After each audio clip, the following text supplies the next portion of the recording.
তো পর্দা মেয়েদের জন্যই শুধু না ছেলেদেরও করতে হয়? ছেলেদেরকেও পর্দা করতে হয়। আপনি বলবেন মুলি সাহেব ছেলে কি বোরখা পিনবে? না, বোরখা পিনতে হবে না, তবে ছেলেদের পর্দা আছে, স্বাভাবিক কিছু পর্দা আছে। যেমন রোডে রাজমিস্ত্রি করবে, লেবারি করবে, ধান কাটবে, মনিষ কাটবে, এই ডিউটি আমার আল্লাহ পুরুষদেরকে দিয়েছে। অতএব নারী রে তুমি ঘরের ভিতরে থাকো। এরপরে আল্লাহ তাবারাক ওয়া তাআলা পর্দার মেন একটা দিকে আপনাদের নিয়ে যাই। আল্লাহ কোরআনে বলেন কুল্লিল মুমিনিনা ইয়াগুদুনা মিন আবসারিহিন্না। এই বড়া ভাদ্দা জালসাতে বলেছিলাম এই হাদিসটা, আমি এখন বলবো হাদিসটা। কেন বলছি? প্রয়োজন আছে। একটু মুখ রাস্তায় মেয়ে দেখেছো, চোখ নিচু করতে হবে, এটা তার পর্দা। এটা কিসের পর্দা বললাম? চোখের জন্য পর্দা। এটা এদিকে দেখেন, আল্লাহ মেয়েদের পর্দার কথা বলতে গিয়ে তার আগেই ছেলেদেরকে বললেন, হে পুরুষের দল, তোমরা তোমাদের নজর কি নিচু করো। তাহলে আগে পর্দা ছেলেকে করতে হবে। পর্দাটা কি? মেয়ে মানুষ দেখলে চোখ নিচু করতে হয়। কি লাভ হবে মনে আছে আপনাদের হয়তোবা? আল্লাহ নবী বলছেন 3 প্রকার চক্ষু, যেই চক্ষুগুলো জাহান্নামের আগুনে জ্বলবে না, পুড়বে না। সবাই বলুন সুবহানাল্লাহ। 3 প্রকার চোখ। সেই চোখটা কার? আব্দুর রহমানের, আব্দুর রহিমের না। নবী বলছেন যে চোখ বেগানা নারী দেখলে নিচু হয়, ওই চোখ জাহান্নামের আগুনে জ্বলবে না। আরেকবার বলুন সুবহানাল্লাহ। কিন্তু আপনারা ইমানদার মানুষ সত্য করে বলবেন, এখনকার পুরুষদের চোখ মেয়ে মানুষ দেখলে নিচু হয় না, আরো বেড়ে যায়, আরো বড় বড় করে দেখে। মেয়ে মানুষ দেখলে দেখ কত সুন্দর মেয়ে রে। আর কিছু কিছু বকাটে ছেলে আছে, খালি একটা মেয়ে খালি পার হয়ে যেছে আর বন্ধুতে ঘোড়া মারছে, আবার দেখ কি চলে গেল, খালি দেখ। কলিজা ঠান্ডা করে চোখ দিয়ে দেখে দেখে দেখে না। আল্লাহ নবী বলছেন না, তুমি তোমার চোখ নিচু করো, এটা তোমার জন্য পর্দা। তবে হ্যাঁ, রাস্তাঘাটে চলতে চলতে চলতে যদি মেয়ে মানুষ দেখতে পাওয়া যাবে, যাবে না? এটা স্বাভাবিক। আজকে জলসায় মেয়ে মানুষ দেখতে পাবেন, পাবেন না? রাস্তাতে পাবেন। তাহলে কি চোখকে একদম বাসার আলমারিতে রেখে আসবে? না, দেখেছেন কোনো অসুবিধা নাই, কোনো গুনাহ নাই। একবার দেখেছেন কোনো গুনাহ নাই, দেখেছেন চোখ নিচু করে নেন। আবার একবার দেখলে গুনাহ হবে না মানে 10 মিনিট ভইরা দেখলে চলবে না। এক জায়গাতে বলেছি একবার দেখা যায়, তো বলছে মুনি সাহেব 10 মিনিট ভইরা দেখবো না। সতে সৎ চোখ নিচু করো, ওটাই তোমার জন্য চোখের হেফাজত, এটাই তোমার জন্য পর্দা। এরপরে মেয়েদের বলছেন, মা বোন শোনেন, পর্দা কার সঙ্গে করতে হবে সব আয়াতের ভিতরে পাবেন। একটু ধৈর্য ধরতে হবে, আমি বেশি টাইম পাবো না, সোয়া ঘন্টা হয়ে গেল। আমার পর বক্তা আছে, আয়াতটা শুধু আপনাদের তেলাওয়াত করেছি, আয়াতটা আপনাদের সামনে নিয়ে এসেছি, আয়াতটা শেষ করব। আল্লাহ বলেন ওয়া কুল্লিল মুমিনিনা, হে পৃথিবীর মুমিনা নারীরা, একজোজনা মিন আবসারিহিন্না, তোমরা তোমাদের নজরকে নিচু করো। তাহলে মেয়েদেরও নজর নিচু করতে হবে। মেয়েদের কি করতে হবে? নজর নিচু করতে হবে। কেন? অনেক কারণ, ওদিকে যাব না। এরপরে আল্লাহ বলেন ওয়াহফাজনা ফুরুজাহুন্না, তোমরা তোমাদের শরঙ্গায়ের হেফাজত করো, তোমরা তোমাদের লজ্জাস্থানের হেফাজত করো। কেন কেন কেন? নবী বলেন 2 পায়ের মাঝখান লজ্জাস্থান, 2 ঠোঁটের মাঝখানের নাম জবান, এই 2টি জায়গার যে হেফাজত করতে পারে, আল্লাহ নবী বলেন ওই লোকের জন্য জান্নাতের আমি নবী যেন ওয়াদা দিয়ে দিলাম। এজন্য আল্লাহ কোরআনে বলেন, হে বামুনটলার মায়েরা, হে এলাকার মা বোনেরা শুনেলেন, আল্লাহ কোরআনে বলেন ওয়াহফাজনা ফুরুজাহুন্না, তোমরা তোমাদের লজ্জাস্থানের হেফাজত করো, তোমরা তোমাদের শরঙ্গায়ের হেফাজত করো। কেন কেন কেন?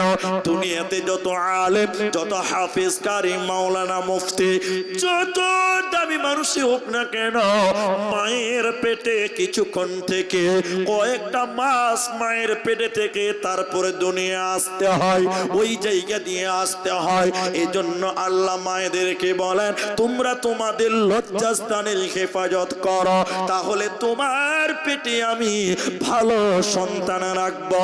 এবার কোন মা তার সন্তান লজ্জাস্থান যদি নোংরা করে দেয়, কোন লুচ্চাকে দিয়ে তার সতীত্ব যদি নষ্ট করে দেয়, সেনাই লিপ্ত হয়ে যায়, ওই মেয়েটা কিন্তু ভালো সন্তানের মা হতে পারবে না। তাই আল্লাহ তাবারাক ওয়া তাআলা বলেন ওয়াহফাজনা ফুরুজাহুন্না, নারী কোন তোমাকে ভালো সন্তানের মা হতে গেলে তোমাকে তোমার লজ্জাস্থানের হেফাজত করতে হবে, তোমাকে যেন কোনো পরপুরুষ ছুঁইতে না পারে। ছোট্ট উদাহরণ দিলে আর একটু বুঝাতে পারবো। উদাহরণটা কি? এদিকে দেখেন, আমি এই গ্রামে এসেছি, মনে করেন আজকে এসেছি, হঠাৎ করে আমাকে ফোন করছে, কথার মানে বলছি, হঠাৎ করে আমাকে ফোন করে বলছে আব্দুর রহমান ভাই কোথায় আছেন? কে ফোন করেছে সেটা বলি।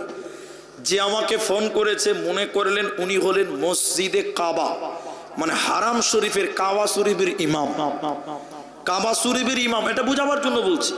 আমাকে ফোন করে বলছে যে আপনি কোথায় আছেন? তা আমি বলছি যে আমি তো মালদা আছি, কালীচকে। বলছে আমি আপনার আসামে যাব, আপনাদের আসাম যাব, তো আপনার সঙ্গে যাব, তো রাত হয়ে গেল, তো আপনার সঙ্গে আজকে কালীচকে থেকে যাই, আগামী কালকে আপনার সঙ্গেই চলে যাব, আগামী কালকে আপনার সঙ্গেই চলে যাব, তো রাতটুকু আপনার সঙ্গে কালীচকে থাকবো। আমি বুঝার জন্য বলছি। আচ্ছা বলেন, এখন এই বামুনটলা স্কুল মোড় এখানকার লোক যদি জানতে পারে কাবা শরীফের ইমাম এই গ্রামে আসবে, আচ্ছা আপনাদের এলাকার মানুষ খুশি হবে না? আরে খুশি মানে ঈদ লেগে যাবে, ঈদ ঈদ। এই এলাকার ছেলেরা ভিক্ষা করতে হলেও করবে, কিন্তু একটা ভালো এসির ঘরের ব্যবস্থা করবে, করবে না ভাই? বুঝাবার জন্য বলছি। দেখেন এবার ঘরটাকে একদম এসি টেসি ফুল টুল দিয়ে সাজিয়ে দিয়েছে, মসজিদের ইমাম সাহেবের দায়িত্ব ঘরটা হেফাজত করার। এবার মনে করে না আমি ইমাম, আমারই দায়িত্ব।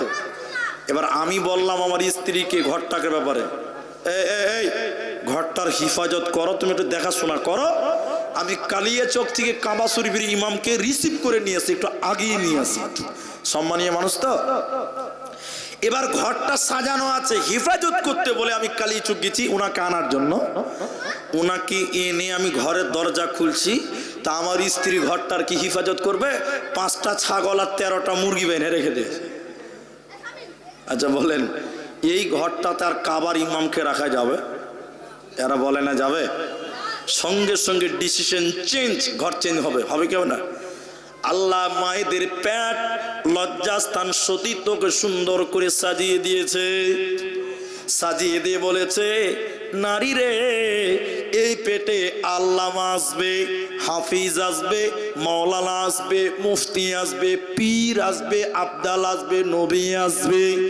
সুন্দর করে নারীদের সতীত্ব পেটকে সাজিয়ে দিয়ে আল্লাহ বলেন ওয়াহফাজনা, হিফাজত করিয়ে রে বান্দি, এই জায়গায় দামি দামি লোক আসবে। এখন আপনারা বলুন, ওই মেয়েটা যদি হিফাজত না করে, কোন লুচ্চাকে দিয়ে তার সতীত্ব নষ্ট করে দেয়, এই পেটে ভালো সন্তান থাকতে পারবে না। আল্লাহ সে জায়গায় ভালো সন্তান রাখবে না।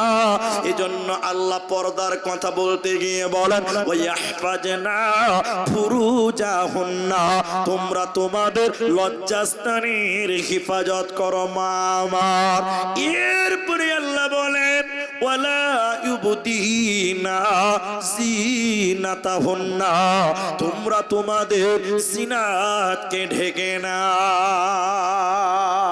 আচ্ছা মাঝখানে একটা কথা বলি, আপনাদের কি খুব বিরক্ত লাগছে কি? জিনাত কাকে বলে? জিনাত কাকে বলে আপনাকে একটু 2 মিনিটে বুঝিয়ে দিচ্ছি। মেয়েদের চুড়ি, এগুলো সৌন্দর্য, চুড়ি, আলতা, মালা, এগুলোকে ঢেকে রাখতে হবে। কি করতে হবে? আপনারা বলুন কি করতে হবে? কিন্তু বলুন তো, 1 লাখ টাকা দিয়ে আপনার স্ত্রীকে একটা মালা বানিয়ে দিয়েছেন, নেকলেস, 1 লক্ষ টাকা সোনা, কম বললাম, এটা বেশি হবে তো কম হবে না, 1 লক্ষ টাকা দিয়ে বানিয়ে রেখেছেন। আচ্ছা, ওই মালা নেকলেসটা বাড়িতে কোনোদিন আপনার সামনে পড়েছে? পরে বলুন, হ্যাঁ না বলেন। পরে না, কোথায় পড়ে বলুন তো? যেদিন বিয়ে বাড়ি যাবে সেদিন। একটু হ্যাঁ না বলেন। যেদিন বাজারে যাবে সেদিন। তার মানে এটা জিনাত। আল্লাহ বলছে ঢেকে রাখো। দেখাতে হলে একমাত্র স্বামীকে দেখাতে হবে। কাকে দেখাতে হবে? কিন্তু মেয়েরা কোনোদিন স্বামীকে দেখায় না। এই মালাটা যখন পড়ে দেখবেন গলাটা উদম থাকে, গলাটাও ঢেকে রাখে না, একমাত্র মালা দেখাবার জন্য দেখাচ্ছে। চাচাতো ভাই, মামাতো ভাই, গোটা এলাকার টুকটুকিওয়ালারা কলিজা ঠান্ডা করছে। ঠিক বলো না ভুল বললাম? বলেন। আল্লাহ বলছে জিনাত, ঢেকে রাখো। আরেকটা মাসলা বলি এখানে, আপনি আমাকে শখ করে দাওয়াত করেছেন, আব্দুর রহমান ভাই, আপনাকে তো পাওয়াই যায় না, ফোন করেও পাওয়া যায় না, ডেট পাওয়া যায় না। অনেকজনা ফোন করে বলছে 3 বছর থেকে ডেট পাই না, ডেট দিবেন না আটকাবো আপনাকে, বলেন।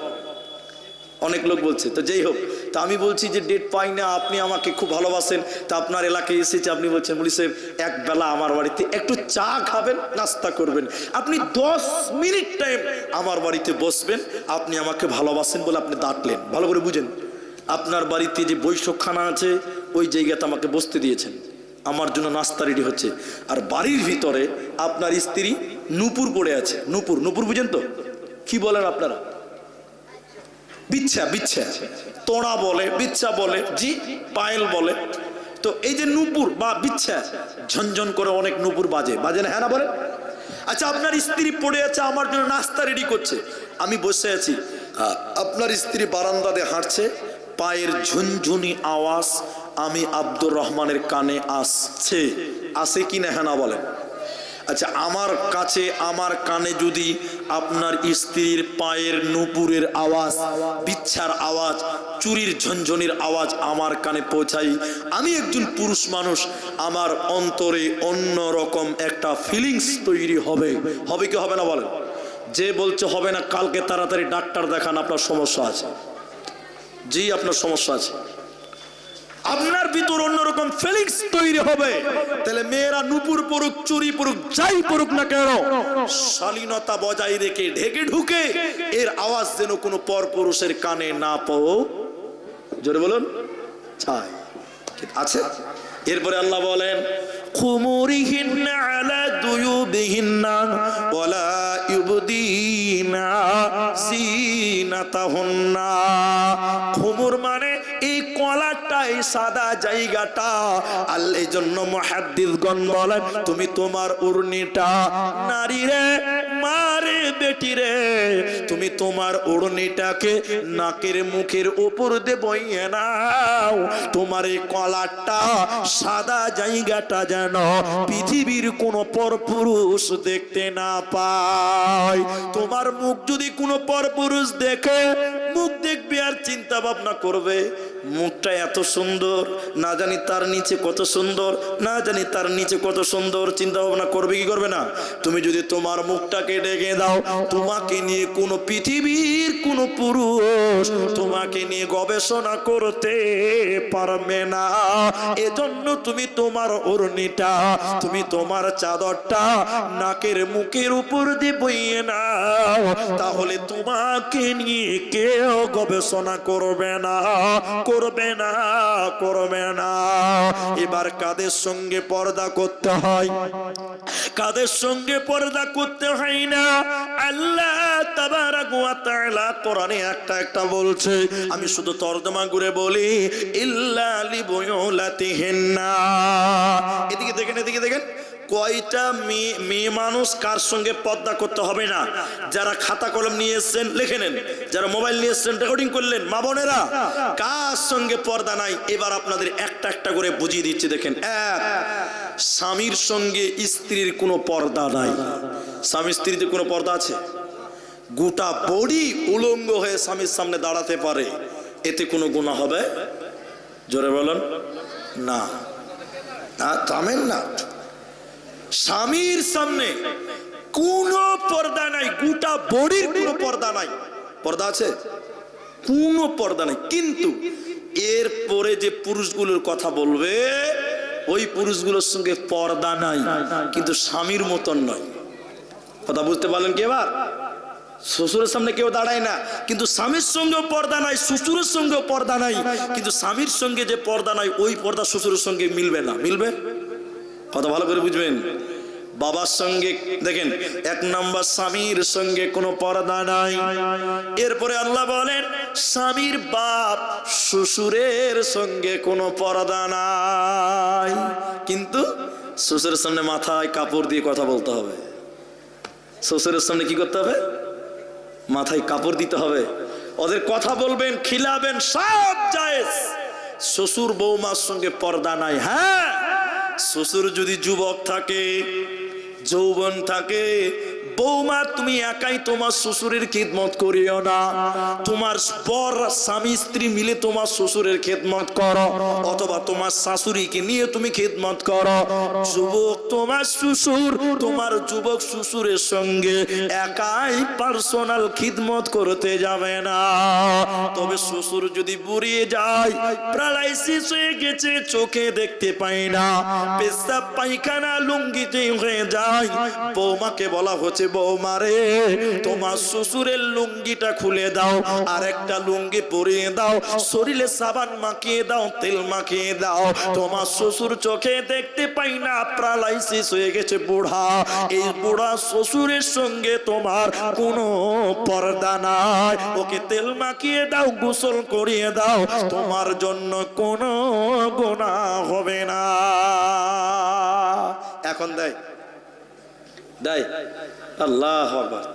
এখনকার মেয়েরা শ্বশুরকে শ্বশুর বলে মেনে নিতে পারে না। বউ আমাদের বাড়িতেও আছে, মেয়ে আমাদের বাড়িতেও আছে। এখনকার মেয়েরা বরের বাপকে, মাকে, শ্বশুর শাশুড়িকে মেনে নিতে পারে। কোনোদিন শ্বশুরকে একটু তেল মাখিয়ে দেয় না, বয়স হয়ে গেছে, দেখার কেউ নাই। আল্লাহর কসম আপনাকে বলছি, শোনেন এই কথাটা মনে রাখবেন। এই এদিকে খুচুর মুচুর করি না, আমার দিকে দেখো। মেয়ে মানুষ এক আশ্চর্য